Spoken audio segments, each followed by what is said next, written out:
Hello, my name is Paul Poppenfuss, and I'd like to quickly show you some of the features of Google Classroom. The address up here you can see is classroom@google.com. I'm logged in with this email address. So if I'm in with this email address at this address, it automatically knows which are my classes. Here, the only class I have is U.S. History. So I'll click on that class just to show you what's there. It takes me to this class, and you can see I have some questions, some assignments. Here I have an assignment with a video that they should watch. I explain what I want them to do. It tells me how many students are done, how many are not done. In this case, there are no students in this class, so it doesn't show me any numbers. How to get all these things up there, I click on the plus at the bottom, and I can either create an announcement, I can create an assignment, I can create a question, or I can reuse a post. So I'll click on create an assignment, and it gives me this pop-up. So I can write the title of the assignment, instructions. It'll automatically pick the next date. I can change that. I can add a file, something from my Google Drive, a YouTube video, a link, click assign, and then it's up for the students to see. Over here, so you saw my classes. We went to a class.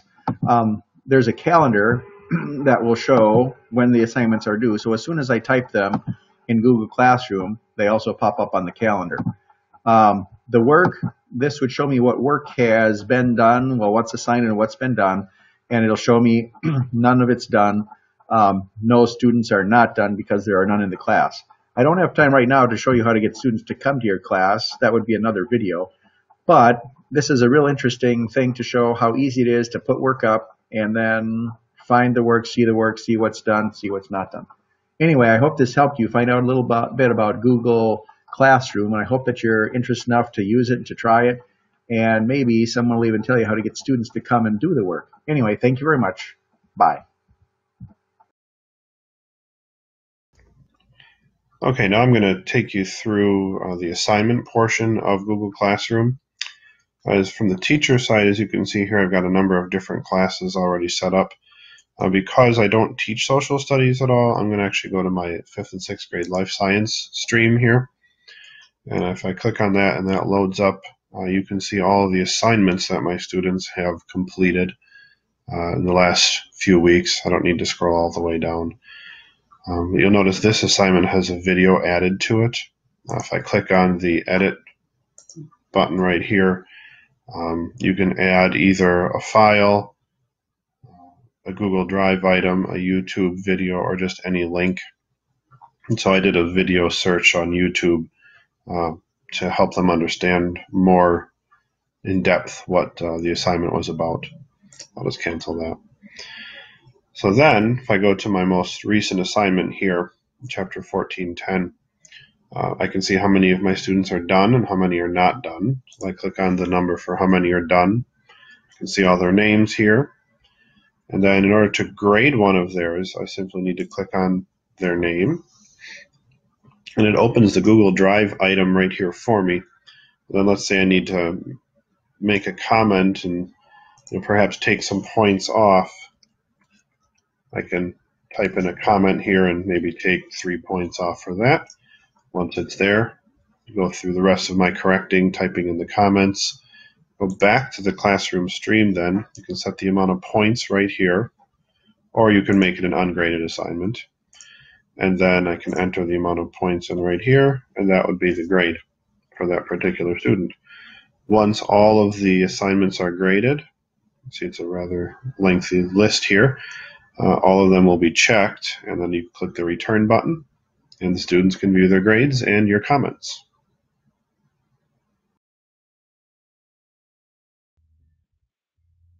Hi, I'd like to take an opportunity just to explain Nearpod and why I like it so much. It's a great tool to use to let you see student responses as they answer them on the computer if they have Chromebooks. And it also lets you use existing PowerPoint presentations, things that you already might have used before. Now you've got a chance to reuse them and kind of jazz them up a little bit. So you go to nearpod.com, start a free account, go into New, and then you're going to go to Add Slide to add an existing PowerPoint that you already may have been using. You're going to add content then, and as you do that, you're going to want to pick the slide and not the slideshow, because the slide will put it into individual slides, components that you can move around, whereas the slideshow just tends to put it all in one spot. It makes it a little harder to edit. But then you go to the image, and as you do it under the image function, it lets you go in and browse your files. So you can pick that file you want, find it, click on it, open it, and then it's going to input it into the Nearpod presentation. It takes a minute for it to circle around and load it, but it's pretty quick. So then your slides are in here. Every page of your presentation is one slide. But let's say you've got a question like this one, where you want the kids to answer it during the presentation, and you want to see what they answer. So we're going to go to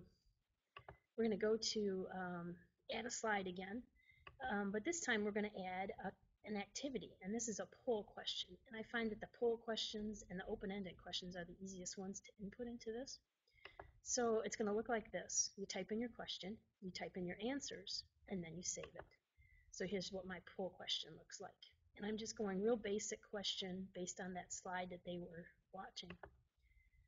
So then it puts my slide in the presentation, and by moving them around, you just click on the highlighted one that you want to move and just drag it to wherever the spot you want it to go, just like in a PowerPoint. So I've got my slides where I want them to be. I got my poll question in there. So I want to preview it, look at it, see if I like it, and if it's ready to go, then I publish it. When you publish it, you get a PIN number, and this is what gets anyone who wants to be a part of this presentation into it. So I go to nearpod.com, have the kids log in there, and then they enter that PIN to join that particular lesson. And once they get in, you're going to see on your computer how many students you have, and you're going to see that PIN number up there for the lesson. And then you kind of control or steer the presentation. And what you see is what they see also on their computer. But when you get to that poll question, this is what the students will see. And they just have the option of filling in one of those circles, whereas you see their names and you see what their answer is on each of the questions that you put in. So then you can see who's all in the class, and you can see the answers that they put in. And this is why I like Nearpod.